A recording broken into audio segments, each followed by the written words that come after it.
Hi guys, welcome back to simply magical. ఈ రోజు మన ఛానల్లో వంకాయ పెద్ద శనగలతో కర్రీ ఎలా చేయాలో చూపిస్తున్నాను. చాలా బాగుంటుంది, చాలా యమ్మీ రెసిపీ. తప్పకుండా ట్రై చేయండి.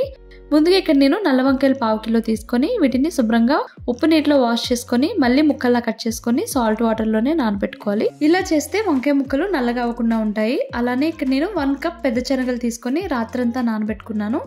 వీటిని ఒక 6 విజిల్స్ వేయించుకుంటే ఇలా మెత్తగా ఉడికిపోవాలి. మరీ మెత్తగా ఉడకబెట్టుకోవద్దు. నేను చూపించినట్టు బాయిల్ అయితే సరిపోతుంది. ఇప్పుడు ఒక కడాయి తీసుకొని ఇందులోకి 3 టేబుల్ స్పూన్స్ ఆయిల్ని యాడ్ చేసుకోండి. అలానే ఇందులోకి 2 మీడియం సైజు ఉన్న ఆనియన్స్ని ముక్కల్లా కట్ చేసుకొని యాడ్ చేసుకున్నాను. రుచికి సరిపడినంత సాల్ట్ని యాడ్ చేసుకొని పచ్చివాసన పోయేంత వరకు మెత్తగా మగ్గించుకోవాలి. ఆనియన్స్ చూసారు కదా, మెత్తగా మగ్గిపోయాయి. ఇప్పుడు ఇందులోకి 2 టేబుల్ స్పూన్స్ జింజర్ గార్లిక్ పేస్ట్ని యాడ్ చేసుకొని ఇది కూడా పచ్చివాసన పోయేంత వరకు ఫ్రై చేసుకోండి. అల్లం వెల్లుల్లి పేస్ట్ ఫ్రై అయిపోయాక ఇందులోకి 1 టీ స్పూన్ పసుపు వేసుకొని ఫ్రై చేసుకోవాలి. ఆయిల్లో ఇలా ఫ్రై చేసుకోవడం వల్ల కర్రీకి మంచి కలర్ ఉంటుంది. అలానే టేస్ట్ కూడా చాలా బాగుంటుంది. ఇప్పుడు ఇందులోకి ఒక 5 చిల్లీస్ని ఇలా కట్ చేసుకొని యాడ్ చేసుకోండి.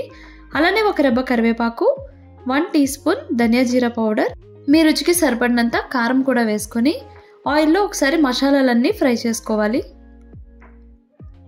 ఇప్పుడు ఇందులోకి మనం కట్ చేసుకున్నాం కదా వంకాయ ముక్కలు కూడా వేసుకొని మెత్తగా మగ్గించుకోండి. కొంచెం కింద ఏమైనా అడుగు పడితే ఇంకొంచెం వాటర్ యాడ్ చేసుకొని మూత పెట్టుకొని మెత్తగా అయ్యేంత వరకు మగ్గించుకోవాలి.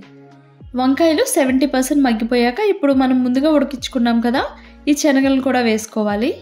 మసాలాలన్నీ పట్టేంత వరకు ఒక 2 మినిట్స్ పాటు ఫ్రై చేసుకోవాలి. అలానే ఇందులోకి ఒక 1/2 టేబుల్ స్పూన్ గరం మసాలా పౌడర్ని వేసుకోండి. ఒక 2 మినిట్స్ వరకు మూత పెట్టుకొని మగ్గించుకుంటే శనగలకి మసాలా అంతా బాగా పడుతుంది.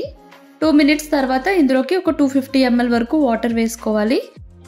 ఇప్పుడు లో ఫ్లేమ్లో పెట్టుకొని ఆయిల్ పైకి తేలేంత వరకు కర్రీ కుక్ చేసుకోవాలి. అంతే, చాలా సింపుల్. లాస్ట్గా కొంచెం కొత్తిమీర వేసుకొని స్టవ్ ఆఫ్ చేసుకోవడమే. చూసారు కదా పెద్ద శనగలు వంకాయ కర్రీ ఎలా చేయాలో. తప్పకుండా మీరు ట్రై చేయండి. నా వీడియో కనుక మీకు నచ్చితే please to like, share and subscribe my channel. నా లేటెస్ట్ వీడియోస్ మీకు రావాలి అంటే పక్కన ఉన్న బెల్ ఐకాన్ని క్లిక్ చేయండి. Bye bye, see you soon.